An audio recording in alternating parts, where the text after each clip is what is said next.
এই নববর্ষ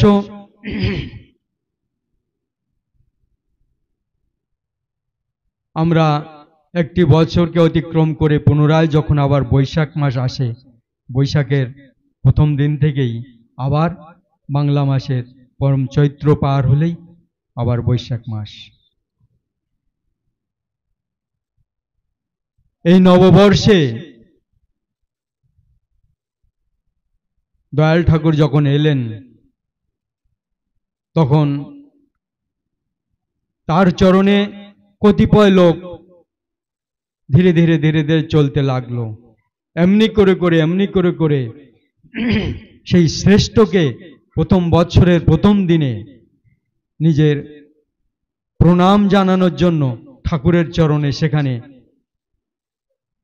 আবাল বৃদ্ধ বনিতা নিজের সন্তান সন্ততি নিয়ে সবাই তার চরণে প্রণাম করতে যেত।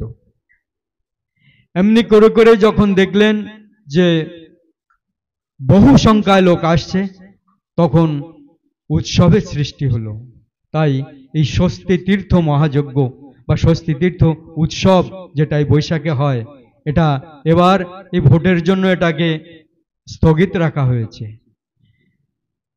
প্রত্যেকেই দয়াল ঠাকুর এসে আমাদের সংসারে শ্রদ্ধার চাষ শেখালেন।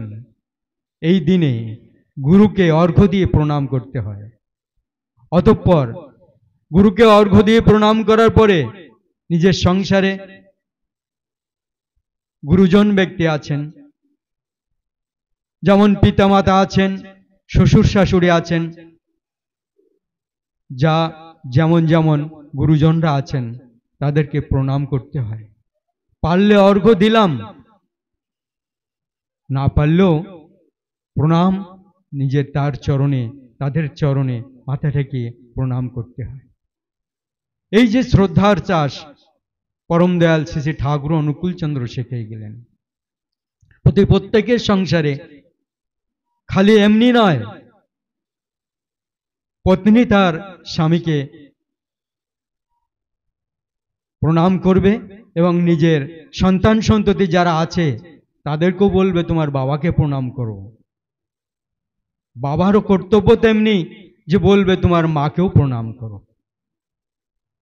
এই যে শ্রদ্ধার চাষে কি হয়, মানুষ তৈরি হয়। শ্রদ্ধা ছাড়া মানুষ তৈরি হয় না। শ্রদ্ধায় দেখা যায় আমার পিতা, আমার মাতা, পাড়া প্রতিবেশী, প্রত্যেকের প্রতি এমনি একটা শ্রদ্ধার চাষে দেখা যায় মানুষ তৈরি হয়। তাছাড়া মানুষ তৈরি করা বড় শক্ত কাজ। সংকীর্ণতার নিকটে গেলে মন সংকীর্ণ লাভ করে, বিস্তৃতির নিকটে গেলে মন বিস্তৃতি লাভ করে। যতই বিস্তারিত ততই শান্তি, ততই উদারতা ততই শান্তি, যত উদারতা ততই শান্তি। ভগবানকে জানা মানে বিষয়ের মূল কারণকে জানা, আর তাই জানাই জ্ঞান। আর ওই মূলের দিকে অনুরক্তি ভক্তি।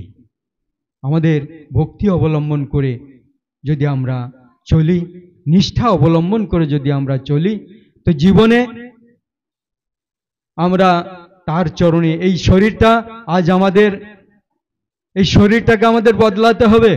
প্রত্যেকের এই আমাদের এই শরীর যেটা, এটাকে বদলাবেই বদলাবে, কিন্তু আমাদের এই আত্মা বদলাবে না।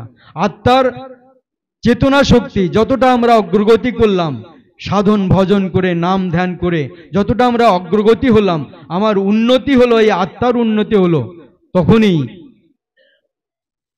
সেই আত্মার কোনোদিন মৃত্যু নাই বা সেই আত্মার কোনোদিন ডিমোশন নাই, আবার তেমনতর ভাবে সে আবার জন্মগ্রহণ করবে।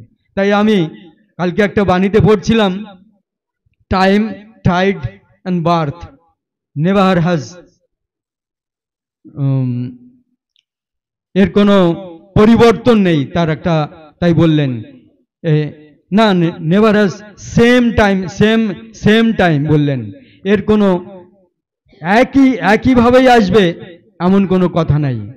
আমাদের জন্ম তেমনি যে একইভাবে হবে এমন কোনো কথা নাই। টাইড বলতে আমরা যেটা ওই দেখি জোয়ার ভাটা, এই জোয়ার ভাটা যেমন আমাদের নদীতে হয়, তো এই জোয়ার ভাটা যখন হয় এই একইভাবে আসবে এমন কোনো কথা নেই। সময়টা যে একইভাবে আসবে এমন কোনো কথা নাই। তো পরম দয়াল শ্রী শ্রী ঠাকুর অনুকূল চন্দ্র তিনি এসেছেন দয়া করে।